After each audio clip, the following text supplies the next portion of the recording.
Supreme court ने फौजी अदालतों में सिविलियन का ट्रायल कलअदम करार दे दिया। फौजी अदालतों में सिविलियन के ट्रायल के खिलाफ दरख्वास्तें मंजूर करते हुए सुप्रीम कोर्ट ने मिलिट्री कोर्ट्स में सिविलियन का ट्रायल कलअदम करार दे दिया। 5 रुकनी बेंच ने समाअत के लिए मुख्तसर हुक्म सुनाया।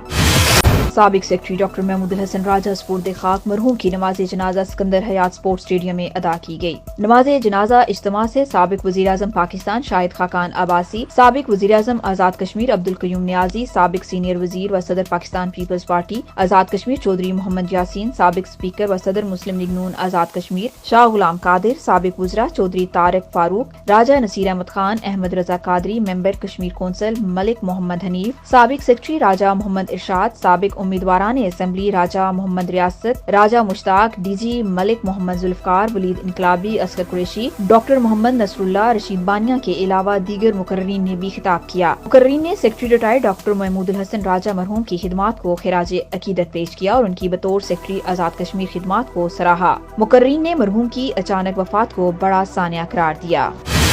एक्शन कमेटियों के गिरफ्तार मेंबरान को गैर मशरूत रिहा करने की तर्जमान आजाद कश्मीर हुकूमत ने तस्दीक कर दी। तर्जमान आजाद कश्मीर हुकूमत व वजीर हुकूमत अब्दुल माजिद खान ने कहा कि हुकूमती मसालती कमेटी ने अपनी कमिटमेंट के मुताबिक एक्शन कमेटी से मुज़ाकरात के पहले दौर में उनके मुतालबे को मानते हुए एक्शन कमेटियों के गिरफ्तार मेंबरान को गैर मशरूत रिहा कर दिया, लेकिन एक्शन कमेटियों की जानिब से इनकी अपनी कमिटमेंट की खिलाफ वर्जी की जा रही है। मुज़ाकरात में तय हुआ था कि गिरफ्तार मेंबरान की रिहाई के बाद एक्शन कमेटी बिजली बिलात न जमा करवाने की मुहिम का खात्मा करेगी और कहीं भी रास्ते या सड़कें बंद नहीं की जाएंगी, लेकिन एक्शन कमेटियों के मेंबरान अपनी कमिटमेंट की खिलाफवर्जी करते हुए बिजली बिलात की कलेक्शन जारी रखे हुए हैं और मेन शारात पर धरने भी लगे हुए हैं। इश्तियाल अंगेज तकारीर का सिलसिला भी जारी है, जबकि यौम तासीस के मौका पर बिजली कनेक्शन काटने के हवाले से मन घड़त खबरों को फैलाकर अवाम को इश्तियाल दिलाने की कोशिश की जा रही है।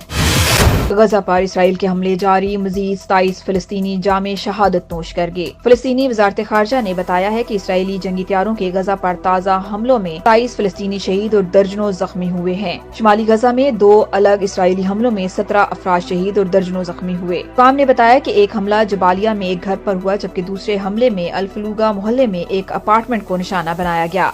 वजारत ने मजीद कहा कि गजा की पट्टी के वस्ती इलाके में मजीद 10 अफराद शहीद हो गए हैं।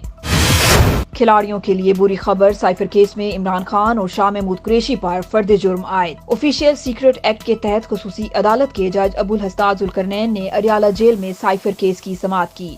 चेयरमैन पीटीआई ने सेहत जुर्म से इनकार करते हुए मौक़िफ़ इख्तियार किया कि झूठा, मनगढ़ंत और सियासी इंतकाम पर मबनी केस है, बेगुनाही साबित करूंगा। जबकि साबिक वजीर खारजा और पीटीआई के रहनुमा शाह महमूद कुरैशी ने भी सेहत जुर्म से इनकार कर दिया। वकला सफाई ने फर्द जुर्म की कार्रवाई रोकने की दरख्वास्त दायर की, जबकि प्रोसिक्यूटर शाह खावर ने दरख्वास्त की मुखालफत की। प्रोसिक्यूटर शाह खावर ने मौक़िफ़ इख्तियार किया कि ताखीरी हरबा है, आज की कार्रवाई सिर्फ फर्द जुर्म के लिए है, दरख्वास्त खारिज और फर्द जुर्म आयद की जाए। अदालत ने फर्द जुर्म रोकने की चेयरमैन पीटीआई की दरख्वास्त मुस्तरद कर दी और कहा कि आज की तारीख फर्द जुर्म के लिए रखी थी, फर्द जुर्म आयद की जाती है।